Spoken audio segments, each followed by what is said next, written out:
Hey, Coach, great to be with you. And as you said to me when we talked earlier today, if you're talking to me, it must mean it's football season and football's here. Yeah. Talk to me just about, and not to minimize anything else happening in the world today, but just how much football being back means to you. Oh, it's huge. Even getting on the bus last week to go to the scrimmage, just it was a great feeling.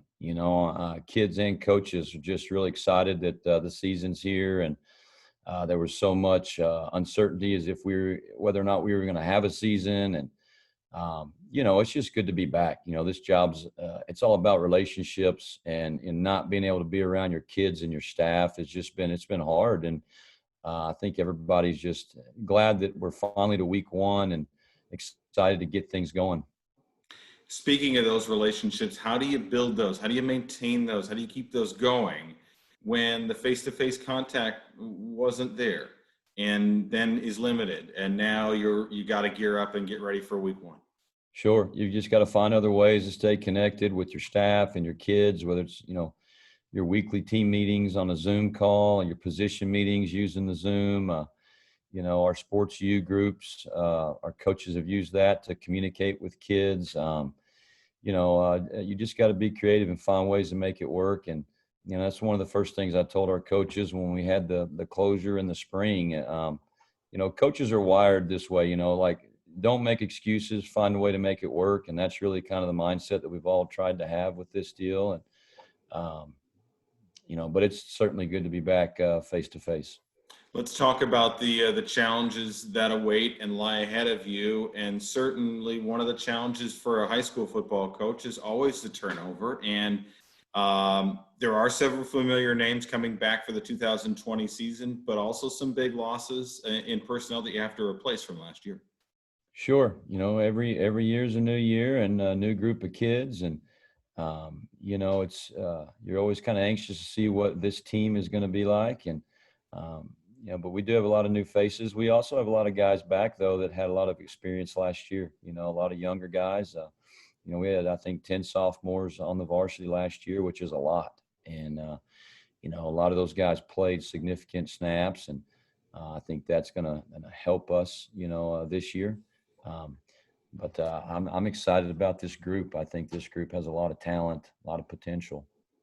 Let's talk about one of those returning starters, someone who saw a lot of action due to injury last year, and that was Ryan Walker, and the maturity you've seen from his junior season now to incoming his senior season.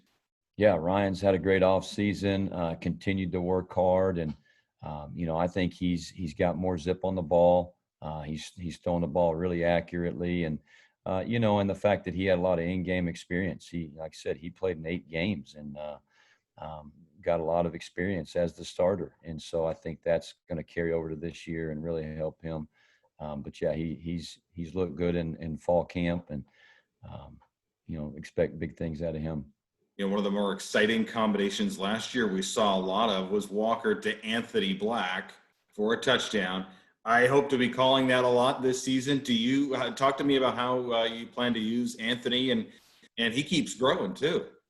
Yeah, he's tall. I think every time I see him, I ask him, "Have you gotten taller?"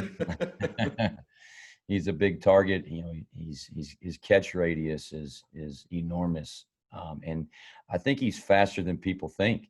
Because he covers so much ground, and certainly a mismatch for corners. I'm glad that he's on our team and we're not having to defend him for sure.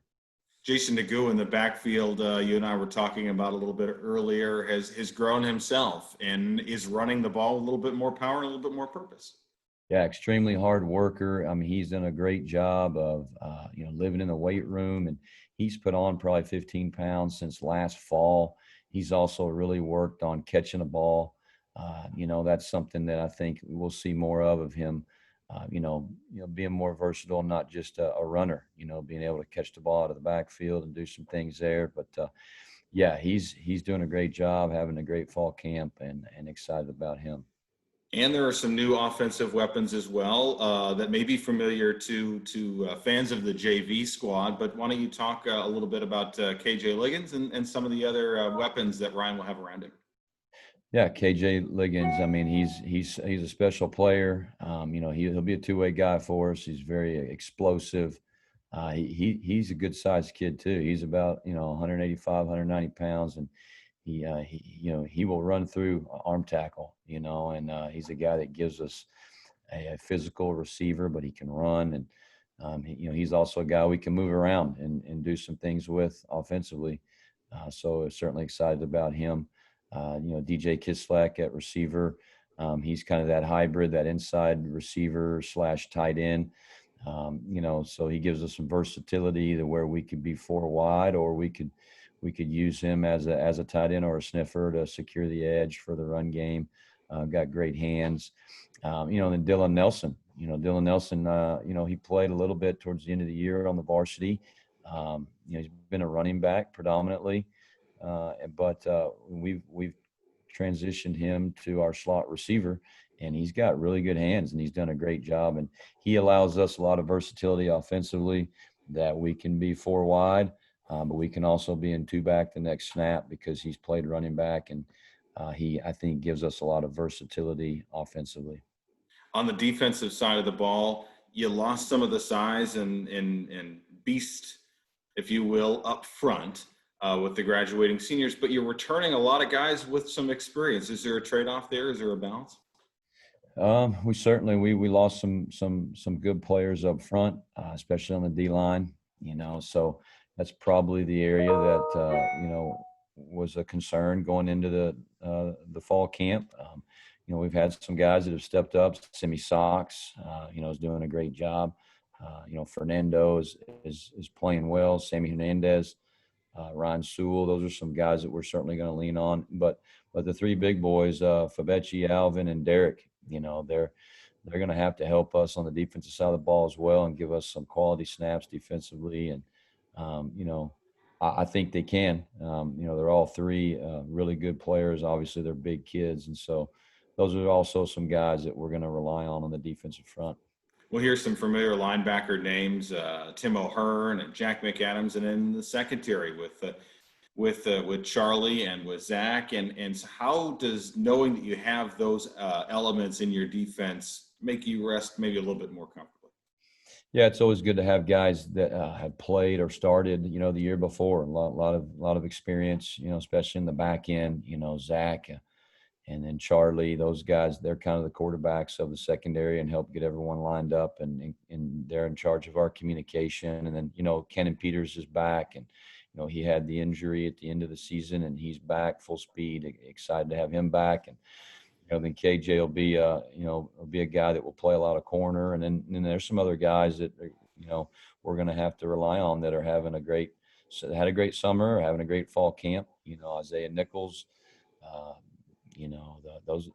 he's a guy, I think, that he's probably one of the better cover guys we have.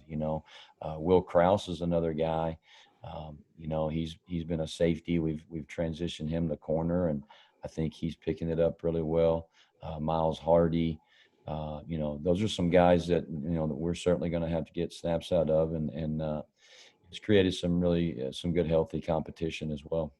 You mentioned that you like the skill positions that you have this year, the talent, the skill positions. What are some of the other things that excite you about the 2020 Coppell Cowboys? Well, I mean, this is a great group. It's a great group of kids. I think the thing that's so exciting for everyone is that, we really thought at one point we weren't going to have a season, and now then it's finally here. And so the message we've had with our guys is, look, you got to approach every week as if it's a playoff game, and because you might not get to play next week. And that's the reality. And that's really how we should approach it all the time, right? I mean, tomorrow's not guaranteed, and you need to enjoy this process. And that's the mindset we're going to have. We're not saving anything. Every game is a playoff game for us, and we're going to approach it that way as a coaching staff, and hopefully that our kids will also approach it that way. And I think if we do that and we're able to, get through this season from the health standpoint, then I think we're going to look back and it's going to be a great year.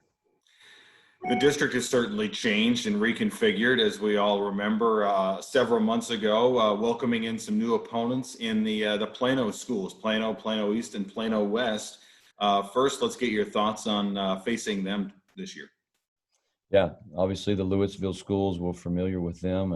All of those guys have got great football teams, great programs, and then the Planos. I think all three of those schools are on the up and up. They're on the rise, and they're talented football teams. And I think any week you can be beat. And so, but I welcome the competition. I think it will make us better, and help prepare us for the postseason.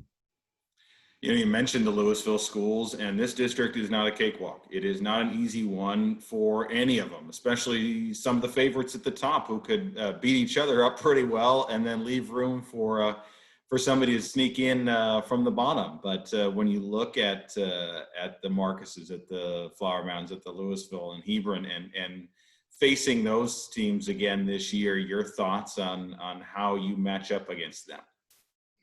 Well, they're all very talented. They've all got a lot of really good weapons. Offensively, it seems like every team you play is going to have several Division I players offensively, and and on the defensive side of the ball, I think everybody we play they're going to be very talented, and they're going to be very well coached. And those kids are going to play hard. A lot of our kids know, a lot of the kids on those other teams, and so there's a healthy rivalry there. But I expect every week it to be a tough matchup. All right. Well, we certainly appreciate the season outlook, if you will. And we're looking forward to being back in action here starting Friday night against the Mesquite Skeeters, a team you haven't played before. And so that'll be an interesting matchup for you guys for sure. Yeah, we're excited. Thanks a lot. Well, we're happy to have you back on Champion Sports Radio all season long. Thanks, Coach DeWitt. And we will be talking to you all season, and good luck. And thanks for watching, everybody. Thank you.